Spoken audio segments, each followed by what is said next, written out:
Most people think that automation means your business becomes cold and robotic. It doesn't. It means that the boring stuff runs in the background so you and your team can have more time to be personal where it counts. So, how do you actually improve the customer experience without making people feel like a number? Well, you personalize it. You infuse the personality of the business into the communications, front facing, office, technicians, what have you, of the business and its messaging or its leaders, whoever or whatever is communicating the message. Yeah, it's like a favorite restaurant that you go to where the host always remembers your name. You don't really know what's happening in the kitchen, but you do know that they actually remembered your name. And that's what a good system does. It actually does this for their customers. It makes them feel more personal. Exactly.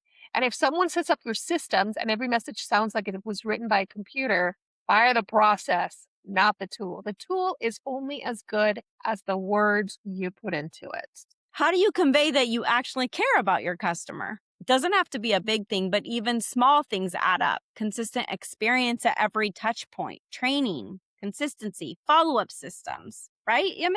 Exactly. And did you know that 68% of customers leave a service company because they feel like the business doesn't care? I mean, that's shocking. But it's not because of price, it's not usually because of quality. The thing that happens oftentimes is that one missed follow up or just one cold or rude interaction costs you more than a bad Yelp review ever could. I didn't actually know that. That's some good information to know. But I do know that caring isn't just a have to be a really big grand gesture. I know it's more like the small stuff that adds up, kind of like what is it called? Atomic habits. You do a Oh, lot yeah. of small things and they add up into a big thing. But think about this, like a mechanic who's going to call the day after they repaired your car just to make sure that it's running right. It took him 30 seconds. But now you'll never have to go anywhere else. You know that he's following up with you. You know that he actually cares. And that's what a good follow up system does. It makes sure that those 30-second moments never get forgotten in a busy week. Exactly. I mean, just that little 30-second thing is going to set that business apart from anyone else. I mean, I personally, I don't know about you, Crystal, but I've never had that happen to me. I have never experienced that. Somebody call me the next day.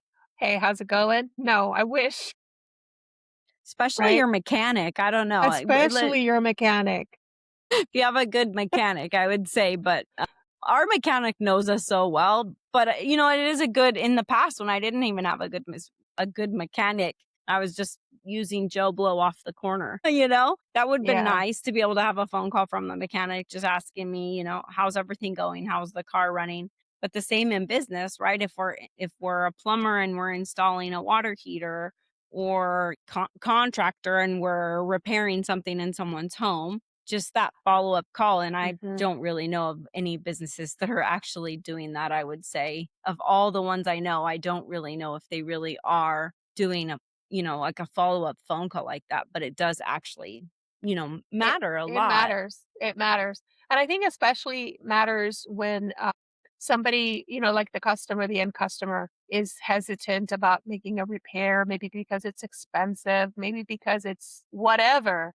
If that business takes an extra moment to reassure them that they made the right decision, that's going to go a long way. It's not Mhm. going to take the expense away of the thing that they just fixed or installed, but it's gonna make them feel better about who they chose to do the work. Yeah, 68% leaving a service company just because they didn't get that care or That's that follow-up. That's a big amount of people that's leaving. So massive, if you that's could massive. change it just by, checking in the next day to make sure that everything is running smoothly with whatever service it is you provided, that can make a really, really big Mhm, difference, right? mhm. Exactly. No, I absolutely agree, absolutely agree. So then the next question we would want to go over, topic we would want to talk about is how we make sure that our brand voice and personality is going to come through in every interaction, that we have communication standards with the company, right? How do we do that, Yamil? Well, you don't have to personally write every text, every email, or every follow-up to keep your voice in those communications. That's not where your time belongs. Once you teach the system how do you actually talk, your phrases, your tone, your personality, It carries through every message, even Mhm. when you're up on a roof or under a sink. Being personal, staying personal doesn't mean you're doing this all by yourself. There's massive ways to infuse who you are, what you stand for, what you do, how you care about your customers in the communications that go out to make it sound like you. It shouldn't sound exactly like you, but it should convey, the overall feeling that you're trying to convey with your company and the people who work for your company and that provide the services to your customers. Yeah, here's an example. Let's say a plumbing company sent the same thank you text to every customer after every job. Thanks for your business. Call us anytime. It would read like a mass email blast or a mass blast, right? Because it was. Customers felt like a number that way. So if you change one thing, same automated text or message, but now it's in the owner's actual voice. For example, you would include the first name, the exact job type, signed from the business owner himself personally. Before, their follow ups were generic copy, paste text that felt like spam. After, they customized the messages with the owner's voice and added the customer's first name and service details. Their rebooking rate jumped 30. That's a big, big, big jump. Mhm. Just by just showing your customer that you care. I mean, Mhm. that's really what this is. Some people will say, "Well, a generic message is better than nothing," and they would be right. It is better than nothing. A lot of companies don't provide anything to Mhm. follow up.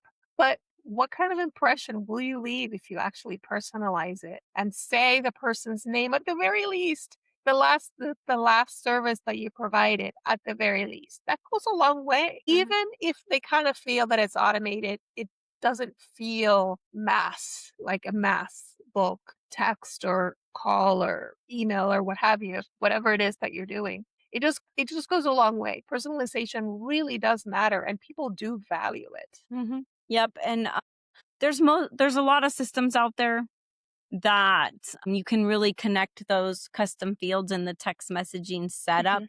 to be able to really identify what service was provided at the time. So what specific Exactly. job was done at when the service was provided, so you can really customize it so it doesn't seem so generic. So it's got their name and the service that was provided and thanks them, and then it's signed by Tom the business owner. That does Exactly. make it a lot more personal. And then there's one more thing. If you take one thing from today, it's this: technology doesn't replace human touch, it protects it.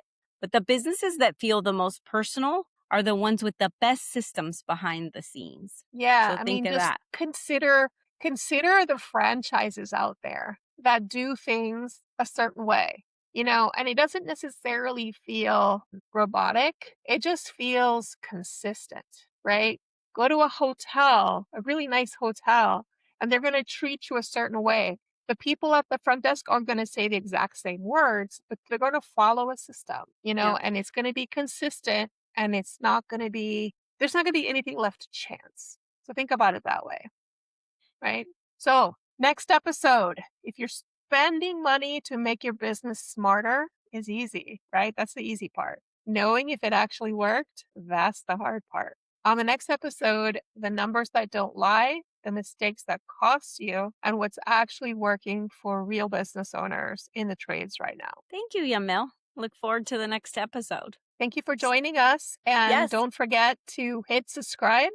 If you have a question or you have a comment, feel free. We read every comment and we answer them personally. So just make sure that don't go with your question unanswered. Make sure you ask it and we'll help you out. And if you have a system out there that you would like to customize those messages in and you're not really sure how, reach out. We can also help you on that end. We work with a lot of different systems. So we can help you get that messaging, set up and refined so that it actually is working and more personalized to meet your company's voice and brand. See you guys Thank you for next time. joining us. See Bye ya. bye.